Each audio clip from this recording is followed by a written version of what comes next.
예, 목요일 묵상의 시간입니다. 성경은 예언했고 역사는 그것이 성취되는 것을 증거하고 있다. 성경은 예언했고 역사는 그것이 성취되는 것을 증거하고 있다. 자, 이런 제목으로 오늘 묵상 함께 나누겠습니다. 자, 우리는 어제 33장부터 37장까지 살피면서 그 예언은 바로 예수님의 이 땅에 오심과 죽으심과 부활하심, 그리고 승천하시고 또 성령 하나님을 보내시는 것까지, 그러니까 새 언약의 성취가 바로 교회다라는 너무 중요한 사실을 살펴봤습니다. 이 예언의 성취가 가깝게는 나라가 완전히 망하고 포로되어서 회생의 가능성이 전혀 없는 그 남유다 포로된 이스라엘 백성들이 70년 후에, 포로된 지 70년 후에 예루살렘으로 돌아오는 그 약속이기도 하고, 이미 예레미야를 통해 약속하셨던 것이 이루어지는 거다라고도 하는데, 그러나 역사적으로 볼 때는 에스겔의 이런 예언 이후에 이 말씀 그대로 그렇게 성취된 건 없었다는 거죠. 그래서 이 예언의 말씀은 새 언약을 주신 예수님께서 보내신 성령님으로 말미암아 시작되는 이 교회를 통해 성취된 거다. 이걸 우리가 분명히 기억해야 된다고 그랬습니다.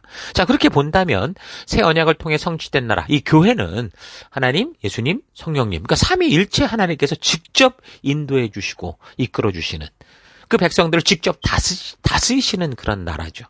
그 어떻게 다스리시냐? 똑같아요. 하나님이 처음 우리에게 주셨던 그 법도와 규례와 명령과 그 하나님의 뜻을 통해 다스리시는 거예요. 이제 우리 주님이 재림하여 이 땅에 오실 때까지 결국 그렇게 우리는 하나님의 나라를 가게 되는 겁니다. 자, 계속해서 38장에서 39장은 그래서 그 성취된 새 언약의 나라, 교회와 이 나라를 파괴하려고 하는 세력들의 이제 미래의 상황이 어떨 것인가를 알게 하는데, 이것이 결국 이 땅의 종국사적인 종말의 시간표가 어떻게 흘러가는가를 우리가 볼 수 있게 하는 그런 증거가 됩니다. 38장 39장에는 그래서 엄청난 큰 전쟁의 이야기가 나와요. 38장 1절, 여호와의 말씀이 내게 임하여 이르시되 인자여 너는 마곡 땅에 있는 로스와 메섹과 두발왕 곧 고개계로 얼굴을 향하고 그에게 예언하여 이르러라, 이렇게 말합니다. 여기서 나오는 이런 지명들, 마곡, 로스, 메섹, 이거에 대해서 이제 성경을 근거로 우리가 추적할 수 있어요. 근데 그 전에 우리가 먼저 염두에 둬야 되는 게 뭐냐면, 그런 어떤 나라가 뭐다 이런 디테일보다 큰 숲을 통해 봐야 되는데, 뭐예요? 결국 새 언약의 나라, 그러니까 예수님으로 말미암아 완성되고 성령 하나님께서 이끄시는 이런 믿음의 나라, 교회, 믿음의 나라, 이것과 이제 그에 반항하고 반대하는 세상의 나라, 그러니까 인본주의와 신본주의의 이 세계가 결국은 어떻게 흘러갈 것인가라는 이 이야기를 하고 있다라고 하는 이 사실을, 이 큰 그림을 통해 이 내용들을 우리가 이해해 가야 됩니다. 자, 그래서 결국 여기에 나오는 전쟁의 이야기들은 이게 이제 종국사적인 종말의 일들과 연결이 될 수 있다는 걸 알 수 있어요. 그러니까 이게 우리가 역사의 종말이 언제냐 늘 궁금해하는데, 이 예언이 이게 드러나기 시작할 때쯤일 거라는 걸 알게 해주는 거죠. 이게 언제 어디서 어떻게 이런 일이 벌어지게 될 것인가를 보여주는 거야. 이 종말의 시간표를 보여주는 거. 그래서 여기 나오는 여러 민족과 이스라엘과의 이 관계를 통해서 알 수 있어요. 이스라엘은 지금 패망하고 없어졌으나, 근데 지금 얼마 전에 이제 다시 나왔지만, 이제 이런 걸 통해서 결국 이 시대가 어떻게 흘러가고 있구나, 우리 시대의 이 종말이 어느 시간을 흘러가고 있구나라는 걸 알 수 있게 되는 거죠. 자, 이런 전체적인 안목을 가지고 내용을 살펴보면, 자, 38장 1절에서 말하고 있는 마곡 땅, 이거는 지역 이름을 말하는 건 아닙니다. 노아의 막내 아들 야벳의 후손들을 말하는 거예요. 창세기 10장 2절을 보면 야벳의 자손은 고멜과 여기 마곡과 마대와 야완과 두발과 메섹과 디라스다. 고멜의 자손은 아스그나스와 리밧과 보갈마다. 야완의 자손은 엘리사와 달시스와 기띔과 도단입니다. 이들에게서 바닷가 백성들이 지역과 언어와 종족과 부족을 따라서 저마다 갈라져 나갔다, 이렇게 말합니다. 그러니까 야벳의 후예는 유럽 인도 인종, 그러니까 아리안족을 이루고 있는데, 이걸 크게 보면 지중해 쪽, 그러니까 북서 유럽 쪽, 또 북동 유럽 쪽, 알프스족, 힌두족, 드라비다족, 이런 식으로 분류가 되거든요. 그러니까 지중해 건너편의 모든 땅을 의미하는 거죠. 그러니까 처음에 지중해 연안과 여러 섬들에 거주했던 야벳 자손은 점차 유럽 본토 및 인도 지역으로 진출해 나갔다는 거예요. 그래서 마곡 땅에 사는 로스와 메섹과 두발은 바로 야벳의 후손들이다라는 걸 알 수 있죠. 그러니까 마곡 지역과 그 왕에 대해서 하나님께서 지금 에스겔을 통해 심판의 말을 하는 거예요. 이 후손들, 야벳의 후손들에 대해서. 그래서 그 마곡 지역의 왕을 곡이라고 부르고 있어서 말세 이야기 들을 때 뭐 곡과 마곡의 뭐 이런 얘기를 많이 듣게 되는데, 곡은 로스, 메색, 두발 지역을 통치하는 통치자의 어떤 통칭이에요. 곡. 그러니까 마곡은 그 지역을 말하는 거죠. 그러니까 마곡의 왕 곡이 되는 거죠. 그래서 아무튼 마곡 땅은 이스라엘을 중심으로 북쪽에 있는 나라들이라고 볼 수 있는데, 이게 홍수 이후에 이제 그 언어가 바벨탑에 의해 그 사건으로 쫙 갈라지면서 흩어지잖아요. 그래서 셈 족속들이 이스라엘 동쪽, 그러니까 아시아 쪽을 향했고, 함 족속들은 이스라엘 남쪽, 아프리카 지역 쪽으로 나갔고, 야벳 족속들은 조금 전에 얘기한 것처럼 이스라엘 중심으로 서쪽과 북쪽으로 이동을 하게 됩니다. 그래서 여기서 말하는 마곡 땅은 흑해 위쪽, 그러니까 우크라이나에서 러시아까지 뻗쳐 있는 그런 극한 북방에 있는 민족들로 보게 되는 거죠. 자, 계속해서 3절. 주여와께서 이같이 말씀하시기를, 로스와 메색과 두바랑 고가, 내가 너를 대적하여 너를 돌이켜 갈고리로 네 아가리를 꿰고 너와 말과 기병 곧 너의 온 군대를 끌어내되 완전한 갑옷을 입고 큰 방패와 작은 방패를 가지며 칼을 잡은 큰 무리와 그들과 함께한 방패와 투구를 갖춘 바사와 구스와 붓과 고멜과 그 모든 떼와 북쪽 끝에 도갈마 족속과 그 모든 떼 곧 많은 백성들의 무리를 너와 함께 끌어내리라.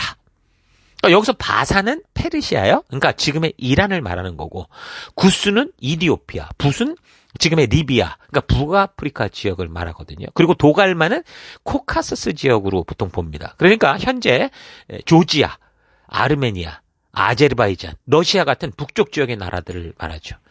근데 여기 뭐 지명이 어디다라는 거에서는 왈가왈부 말이 많아요. 그래서 지금 터키를 도갈마다 이렇게도 얘기를 합니다. 어쨌든 지금 이 구절이 말하고자 하는 건 바로 이런 나라들이 힘을 합해서 이스라엘을 쳐들어온다는 거예요. 그래서 요즘 이스라엘과 하마스 전쟁으로 지금 이란이 이스라엘을 공격하는 지경까지 막 확전되면서, 얼핏 보면 지금 여기 에스겔을 통한 이 예언이 성취되는 것 같이 보이는 그런 사람들도 있습니다. 그러나 아직 그 에스겔의 예언대로 된 거는 아닌 거라는 걸 알 수 있어요. 잘 읽어보면. 지금 러시아, 우크라이나 한 통속에 되는데 지금 전부 보니까 전쟁을 벌이고 있고, 붓과 같이 이 리비아, 그러니까 북아프리카 지역 쪽과 뭐 이스라엘은 별반 뭐 부딪힘도 없고 관련도 없어 보이고, 터키 경우는 뭐 지금 이슬람으로 언제라도 한 통속이 될 수 있기는 하지만, 아무튼 에스겔을 통한 이 말씀 그대로 이게 뭐 상황이 전개되는 건 아니에요, 지금. 자, 그러니까 우리가 이렇게 에스겔을 통한 하나님의 예언이 어떤가를, 그 내용을 좀 자세히 알고 있어야 우리가 사는 이 땅 가운데 이 시대 속에 벌어지는 일들을 통해서 벌어지는 이 사건이 종말에 어떤 시간을 말하는가, 이걸 우리가 잘 분별할 수 있는 거죠. 그러니까 여러분들 이걸 알고 있어야 돼요. 그래야 이 시대의 이 종말의 일들을 알 수 있는 거죠. 우리 예수님이 도적같이 임한다고 했으나 믿는 자들에겐 그렇지 않다고 그랬어요. 어떤 믿는 자예요? 하나님의 말씀을 알고 숙지하고 있는 이 믿는 자들을 말하는 거죠. 그들은 이런 현상을 보면 예수님의 오심을 알기 때문에 더더욱 준비하는 자로 살 거고, 그렇지 않고 교회에 있는 사람들은 그저 계속 예수님께 부르짖으며 하나님을 움직이려는 이상한 우상 숭배를 하는 그런 경우도 있겠죠. 그래서 예수님도 말씀하시기를, 똑같이 예수님 주인을, 신랑을 기다리는 이 10처녀 중에 5처녀는 결국에는 들어가지 못하는 일들이 있다라고 말하는 겁니다. 자, 그런데 이런 에스겔을 통한 예언은 사실 이게 지금으로부터 76년 전만 해도 아무도 믿을 수도 없었고 상상할 수도 없었어요. 왜냐하면 이스라엘이라는 이 나라가 지금 우리가 살 때는 있어요. 그런데 AD 70년 이후 로마에 의해 망하면서 지구상에서 사라지고 없어져서 유대인들이 존재하긴 했어요. 세계 곳곳에서 존재하긴 했으나 핍박받고 멸치당하는 그런 흩어진 존재로 있었을 뿐이지, 이렇게 예루살렘이라는 지명 아예 거기에 정말 함께 존재하는 이런 식으로 나라를 유지하진 않았었거든요. 그러니 이 해석이 지금 우리가 말하는 것처럼 해석이 되질 않죠. 그래서 매튜 헨리라고 하는 굉장히 유명한 주석가 같은 경우는 이 주석책의 이 굉장히 중요한 하이라이트, 어떤 꽃과 같이 많은 분들이 참고하고 읽는 그런 성경 가이드라고 할 수 있거든요. 이 책이, 매튜 헨리 주석이. 근데 이분이 언제 태어난 사람이냐면 1662년에 태어나서 1714년에 돌아가신 분이에요. 그러니까 그 사람이 생각할 때는 이스라엘이라는 나라가 없고 전부 흩어져 있으니까 이 에스겔이 지금 예언하는 이 부분을 해석할 때 어떻게 해석했냐면 그 북방 군대를 에피파네스, 그러니까 헬라의 알렉산더 이후에 분열된 나라들, 특히 이제 이스라엘 북쪽에서 이 셀레코스 왕국으로 이스라엘을 계속 괴롭혔던 그런 나라일 거다라고 언급을 합니다. 왜냐하면 메스 헨리가 주석할 때는 이스라엘 나라가 존재하지 않았기 때문에 그렇게 생각을 했다는 거예요. 자, 그러니까 이 에스겔의 예언에 대해서 각 시대적 상황과 흐름에 따라 해석이 좀 다양했던 거죠. 그런데 이제 놀랍게도 그 이스라엘이라는 나라가 에스겔이 이렇게 예언한 이후 2600년 만에 1948, AD 1948년 역사 속에서 갑자기 등장을 하는 거예요. 물론 이스라엘의 건국에 대해서 여러 가지 일화와 배경들이 많지만 어쨌든 큰 흐름으로 볼 때 갑자기 나타났어요. 그래서 에스겔 36장, 37장, 39장, 예레미야 32장, 이사야 66장 등에서 이렇게 예언했던 것이 그대로 성취가 되는. 근데 그때 당시 1차적으로는 바벨론에서 포로로 회복된 그게 이제 1차적인 성취이지만, 그러나 역사적으로 볼 때 그 성취를 통해 좀 여기 에스겔이 말하는 대로 벌어지지 않았기 때문에 그럼 결국은 그거는 뭔가 또 다른 의미가 있다라는 거 우리가 알게 됐는데, 결국에는 그래서 예수님을 통해 이루어진 새 언약의 성취는 알게 됐어요. 근데 그러고도 그 성취로 말미암아 있어지는 이 지금 에스겔을 통해 보여주는 이 역사의 일들이 없었단 말이죠. 그런데 이제 이렇게 2600년 만에 이스라엘이 등장하면서 에스겔을 통해 예언했던 이런 일들이 좀 더 이 말씀 그대로 이루어질 수 있는 가능성이 훨씬 많아지는 그런 식으로 흘러간 거예요. 에스겔 36장 뭐라고 말했냐면 24절, 이제 나는 너희를 세계 만민 속에서 데리고 나오겠다. 모든 나라에서 너희를 모아다가 다시 옛 고향으로 들어가겠다. 37장 21절, 나 주여야 말한다. 내가 이스라엘 백성을 그들이 끌려 사는 세계 만민 속에서 데리고 나오겠다. 세계 어디에서든 내가 그들을 모아 고향 땅으로 데리고 들어가겠다. 39장 28절, 내가 전에는 그들을 고향 땅에서 내쫓아서 세계 만방에 흩었지만 이제는 그들을 다시 한데 모으겠다. 한 사람도 남의 땅에 남겨두지 않겠다. 그러니까 이게 아까 말한 1차적으로는 바벨론 포로에서 돌아오는 것도 되는데, 근데 우리가 역사를 그 이후 2600년을 살면서 보니까 그렇게 흩어졌던 이 정말 세계에서 곳곳에 흩어졌던 유대인들을 다시 모아서 이스라엘의 나라로 여기 지금 세워놓는 이런 걸 볼 때 소름이 끼치는 거죠. 예? 그래서 이런 것들을 우리가 잘 알고 있어야 지금 이 말씀이 어떻게 흘러가는가, 뭘 말하는가 좀 더 구체적으로 바르게 살펴갈 수 있는 겁니다. 근데 어쨌든 이런 이스라엘의 회복 이후에 그러면 그렇게 이루어질 하나님의 그 말씀들이 그대로 일치했느냐? 아직은 아닌 부분이 있어요. 그래서 우리는 더 말씀을 바르게 살피고 역사를 바르게 살펴서 이게 어떻게 이루어져 갈 것인가를 우리가 눈여겨볼 필요가 있다라는 거죠. 자, 어찌됐든 분명한 것은 하나님의 말씀은 살았고 운동력이 있어서 하나님이 한번 말씀하시고 선포하시면 그 역사대로 움직여 간다라는 겁니다. 그래서 온 세계가 이 성경을 함부로 무시할 수 없는 거예요. 하나님의 살아계신 역사에 두려워하는 마음이 있는 거는 분명히 이 세계의 역사가 성경에서 예언되진 대로 흘러가고 성취되고 있는 걸 부인할 수 없는 거죠. 33장에서 37장의 예언이 바로 지금의 때를 말하는 것인가는 더 두고 봐야며 살펴가야 되지만, 현재 이스라엘이 등장해서 예언들처럼 세계 곳곳에서 유대인들이 그 땅으로 막 몰려들고 좀 불안한 정세라고 해도 나름대로 안전하게 거하고는 있는데, 그러나 34장이나 37장에서 말씀하시는 것처럼 저들을 정결하게 하고 다윗과 같은 왕으로 오신 어떤 참 목자, 예수님을 온전히 받아들이지 않는 그런 걸 볼 때 이 예언에 대한 성취는 예수님의 오심과 교회를 통해 된 건 분명한데, 지금 이스라엘의 이 등장은 그냥 시간표로서 등장하는 거예요. 지금 어디쯤 흘러가고 있구나, 이런 걸 알 수 있다는 거예요. 이제 이스라엘의 실제적인 출현으로 지금 여기 에스겔 38장에서 39장에서 말하고 있는 이 예언대로 이제 실제적으로 벌어질 수 있는 충분한 조건들이 조성돼 가고 있죠. 아직 그 북쪽 지역들의 나라들이 어떻게 연합을 하고 또 어떤 족속이 마곡의 곡왕과 같은 역할을 하게 될지 분명하게 드러나고 있지 않기 때문에 현재 많은 사람들이 지금 굉장히 관심이 많아요. 그러니까 성경을 모르는 사람들은 뭔지도 모르고 있지만 성경을 바르게 좀 아는 사람들, 그리고 이런 얘기를 아는 사람들은 이스라엘을 중심으로 한 이 세계의 이 관계와 흐름을 계속 주의하고 있는 거죠. 이번 이스라엘과 하마스 전쟁에 더 촉각을 세우고 지켜보게 되는, 거기에다가 이란이 공격했다라고 했을 때 이거 끝이 아니야? 라고 생각할 정도로. 그러나 그 말씀대로 되는 건 아니라는 거였어요. 아직은. 그래서 현재 이스라엘이 등장과 함께 막 4차 전쟁을 벌였잖아요. 중동 전쟁이 터졌잖아요. 근데 그때마다 이스라엘은 기적적으로 모든 전쟁에서 이겼지만 그래도 지금 38장에서 그때 벌어질 전쟁을 보여주는 것과는 똑같질 않아요. 38장에서 보여주는 전쟁은 뭐라고 말하면 큰 지진과 하늘에서 불이 떨어지고 전염병이 생기고 막 이렇게 나와요. 그러니까 마치 출애굽 때 그 이집트의 바로 왕에게 내렸던 재앙들이 막 동시다발적으로 확 벌어지는 전쟁의 형태. 그건 아니었다는 거죠. 그러니까 지금 38장에서 39장에서 말하는 전쟁, 곡과 마곡에 관련된 전쟁은 아직 안 일어난 거예요. 그러나 에스겔의 예언대로 보자면 언젠가 이 곡과 마곡의 군대들이 이스라엘을 침략하게 될 건데 특이한 점은 우리가 본문을 읽는 것처럼 이런 군대들이 침략을 하게 되는 게 이들이 하는 게 아니라 하나님의 어떤 뜻에 의해 움직이더라는 거예요. 그 의도는 하나님이 이 모든 것들을 심판의 장소로 모으기 위한 의도가 있다라는 거를 얘기를 하고 있습니다. 이건 제가 볼 때 그 말세에 7년 환란 시기가 온다고 그랬는데 그 이후에 7년 환란 시기 이후에 계시록 16장에서 하나님께서 쏟으시는 그 분노의 대접들에 대한 이 말씀을 살필 때 6번째 대접을 부으시니까 나타났던 현상이 뭐냐면 그동안 불순종하던 모든 세력들이 한 곳으로 막 모아지는 그런 아마겟돈으로 모이는 모습이었어요. 그리고 7번째 진노의 대접이 쏟아질 때는 번개, 음성, 뇌성, 큰 지진, 우박 등 뭐 선과 산악이 다 사라질 정도로 막 그냥 심판을 확 쏟아놓는 그 장면이 나오거든요. 그거 같은 거예요.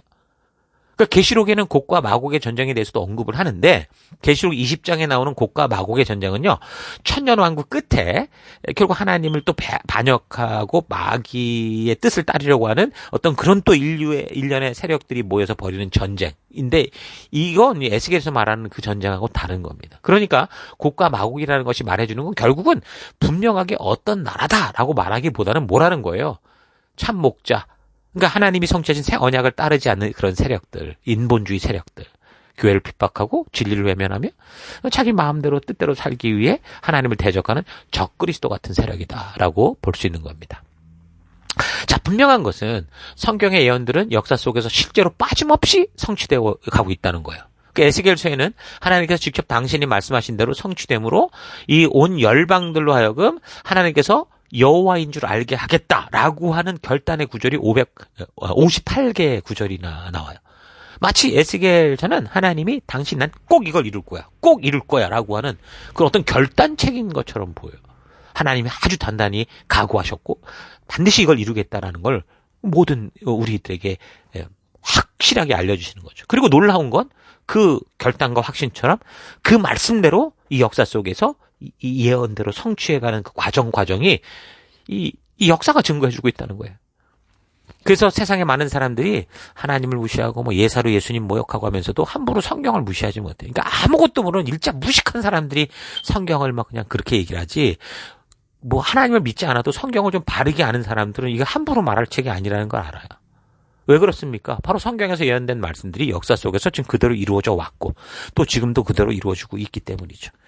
그래서 에스겔의 뜰을 찾아서 하나님께 우리가 뭘 잘못했다고 따졌던 그 나이 많은 장로들도 있잖아요. 근데 함부로 이 젊은 선지자 에스겔에게 뭐라고 못했던 이유가 나이가 많은 만큼 하나님이 말씀하신 것과 그 성취되는 걸 봤던 경험이 많은 사람들이라는 거죠. 그러니까 함부로 말을 못하는 거예요.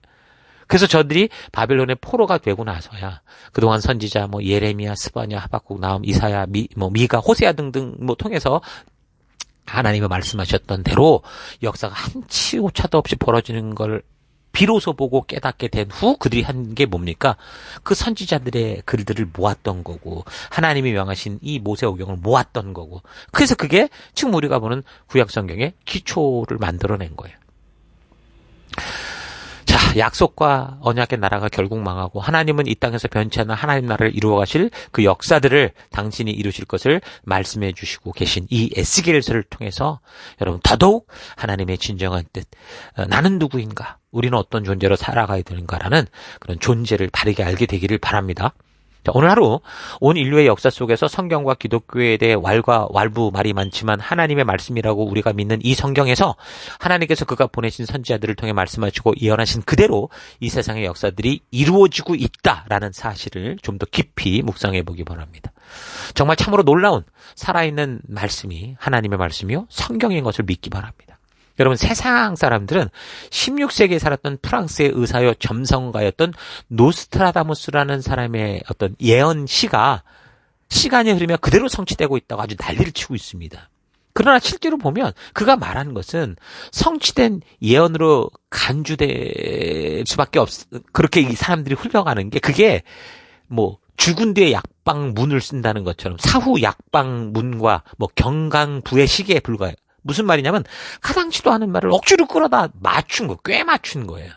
그러니까 자기 생각에 맞도록 그렇게 하는 게 경강부회라고 하는데 이 사람이 했던 이 예언의 뭐 무슨 시가 정확한 게 없으니까 이런 식으로 다른 사람들에게 짜맞춰졌다는 거죠. 이 사람이 예언한 것 중에 1999년 7월에 정말이 온다고 정확하게 그건 예언을 했는데 이거 완전히 빗나갔잖아요. 그러니까 그런데도 많은 사람들이 무슨 대단한 일이 일어나는 것처럼 아주 호들갑을 떨었거든요.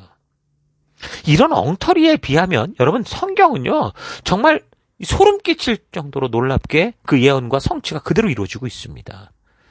그래서 고고학을 전공하는 사람들도 자기들의 추측보다 성경에서 말씀하시는 근거로 그 역사를 조사해가면 거의 정확히 맞더라. 이런 인식이 있다니까요. 성경은 하나님께서 우리를 위해 주신 하나님의 마음이다. 이 사실 잊지 마십시오. 그래서 성경은 하나님이 우리에게 주신 실제적인 삶의 길이다라는 거 잊지 마시고 부지런히 성경과 역사를 공부하면서 여기 지금 38장, 39장에 나오는 마곡과 곡에 대한 무서운 전쟁의 이야기가 언제 일어날지 모르지만 언젠가 분명히 벌어질 것을 믿고 그리고 지금은 훨씬 더 그게 곧 이루어질 수 있는 그런 분위기가 됐다. 왜? 이스라엘이 이 땅에 등장하면서 이런 사실을 좀 기억하면서 우리가 살아가는 이 시대의 흐름과 또 성경에 말씀해주고 있는 시대적 상황, 사회적 현상, 자연적 형상들 지금 자연이 거의 보복을 해 오다시피 지금 이제 문제가 생기는데 이것도 잘 분별해서 여러분 주님 다시 올 날을 깨어 준비하는 여러분과 제가 될 수 있기를 축원합니다. 하루도 힘내십시오. 잠시 기도하겠습니다. 하나님, 세상의 헛된 예언들이 성취되었다는 거짓들에 쉽게 반응하면서도 창조주로부터 지금까지 그리고 이 세상의 종말에 이르기까지 우리 하나님께서 미리 말씀해 주셔서 그 백성들로 하여금 준비된 삶을 살게 하신 하나님의 말씀을 우습게 여기고 소홀히 한 것을 회개합니다. 하나님은 말씀하시고 그 말씀을 성경으로 기록되게 하셔서 그 백성들에게 주신 것을 믿습니다. 그 성경 안에 하나님의 진심이 담겨져 있음을 믿습니다. 이 말씀과 역사를 꾸준히 살피며 하나님께서 살아 역사하시는 일들을 잘 분별하여 준비된 백성의 삶을 살아가는 내가 되기 원합니다. 우리 예수님을 통해 성취해 주신 거룩한 주님의 나라 교회에 속한 그런 백성 되게 하심을 감사합니다. 교회요 성도인 우리가 새 언약 백성이요 거룩한 하나님의 뜻을 다음 세대에게로 전해야 되는 귀한 이 시대적 사명을 가지고 있다라는 거 잊지 않고 생명 낳는 생명을 세우는 그런 주님의 진심을 성실히 전하는 우리가 되기를 바랍니다. 하나님, 성경은 예언했고 하나님이 성경을 통해 말씀하셨고 그 말씀은 역사 속에서 그대로 성취되고 있는 이 놀라운 사실을 잊지 않고 이 하루도 주님의 그 역사 말씀의 성취가 이루어지는 하루라는 이 소중한 이 인식을 잊지 않고 부지런히 말씀 따라 사는 우리가 되기를 원합니다. 그 길로 이끄심을 감사드리고 예수님 이름으로 기도했습니다. 아멘.